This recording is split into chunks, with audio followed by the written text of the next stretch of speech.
What's up, guys? Today we're going to do an interesting test of the reliability of the Gospels by looking to see what can we tell from Paul about the life and ministry of Jesus. Now you may be wondering, how does this have anything to do with the reliability of the Gospels?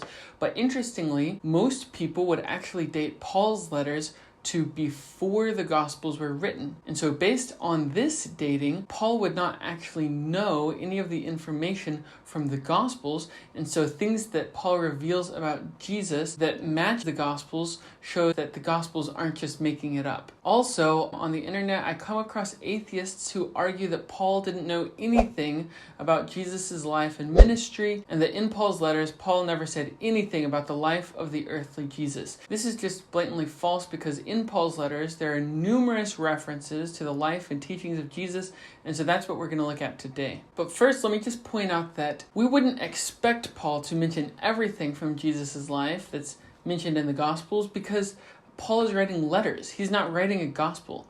If you looked at my letters that I've written to my friends before, I don't know if you'd find any references to the life of Jesus. And now you might say, well, I'm not like a traveling missionary whose whole purpose is to spread the gospel, but I've even read newsletters from missionaries and evangelists, and even in those you don't find many references to the life or teachings of Jesus.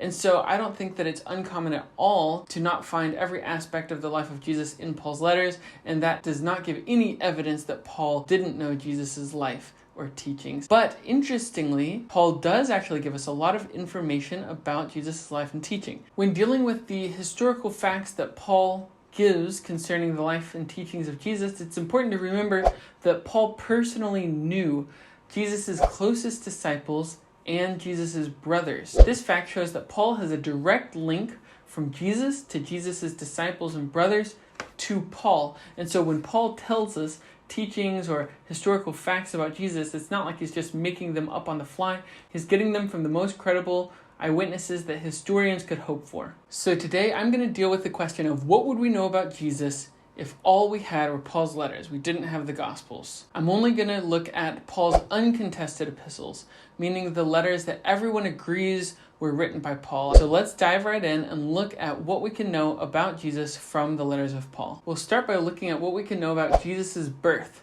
First of all, in Philippians 2, 5, and 6, Paul says that Jesus pre-existed his human birth in the form of God. Now, of course, this isn't a historical claim, it's a theological claim, but interestingly, it matches what the Gospel of John says, when John says that in the beginning was the Word, and the Word became flesh.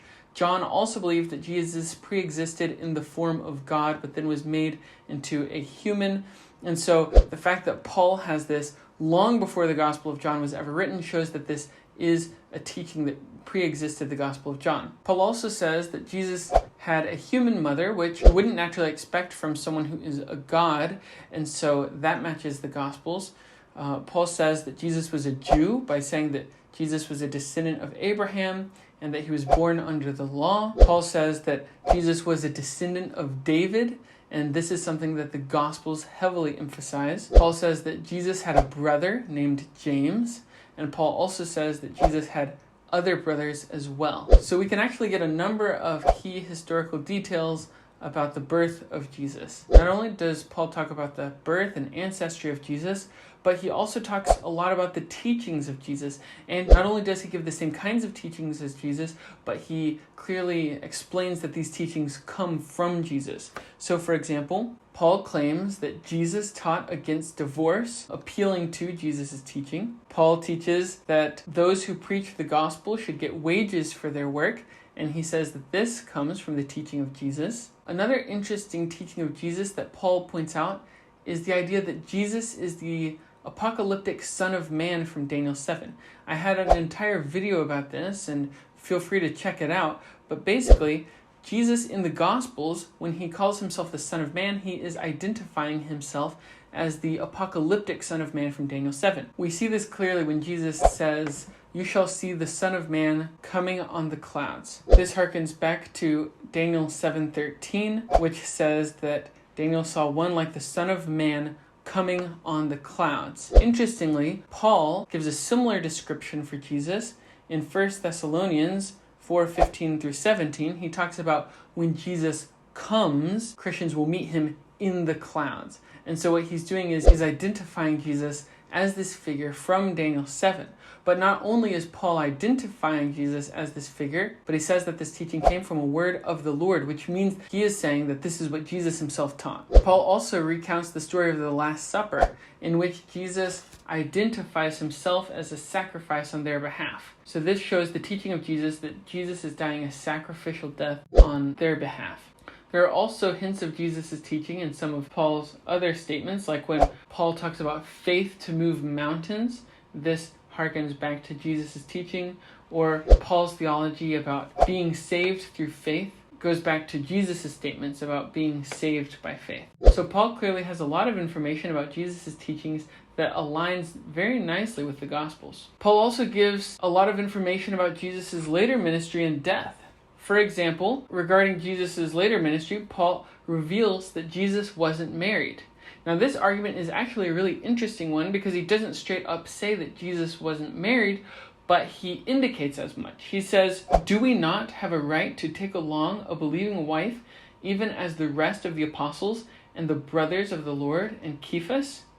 So Paul is making a list of things he has a right to do as an evangelist, but chooses not to do so that he can completely focus on ministering to the Corinthians. But he shows that he has a right to do these things by pointing to Christian leaders who also did these things. So he points out that the brothers of the Lord and Cephas took wives. Now, the reason that Paul points out that the brothers of the Lord and Cephas took wives is to show from the highest examples possible that it's perfectly okay for evangelists to have a wife.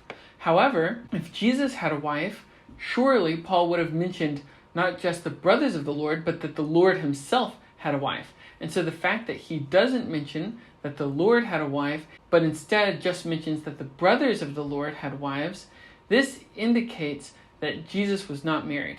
And this aligns well with the description of Jesus in the Gospels. Paul mentions that Jesus had 12 disciples.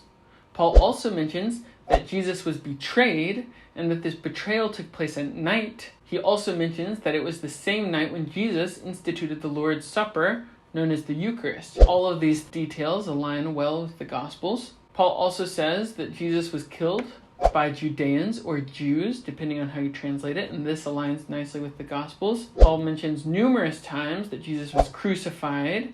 Paul also mentions that Jesus was buried after his death, which is an important detail because at some points in history, scholars doubted whether or not Jesus was actually buried, but Paul indicates that Jesus was buried. Paul also indicates that Jesus rose from the dead and was seen by lots of his most important followers. So it's clear that Paul does give a large number of historical details about the life, teachings, and ministry of Jesus, and when you look at these details, if you compare them to the Gospels, you realize that they line up. So then when we deal with questions like, what about the things mentioned in the Gospels that aren't in Paul?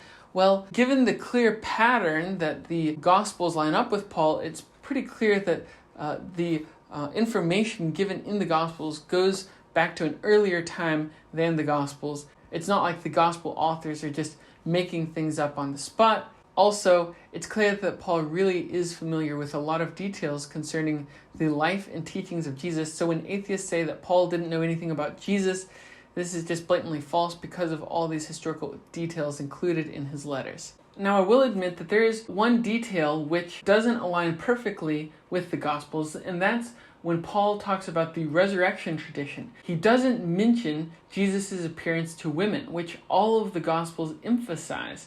That's kind of a peculiarity. And also, he does mention Jesus' appearance to James, the brother of Jesus, which the Gospels don't relate. And so it is a little bit confusing because if you were just reading Paul's letters, you would kind of get the idea that James is a more important person in Christianity than if you're reading the Gospels. If you were just reading the Gospels, you would get the idea that James was kind of an insignificant person.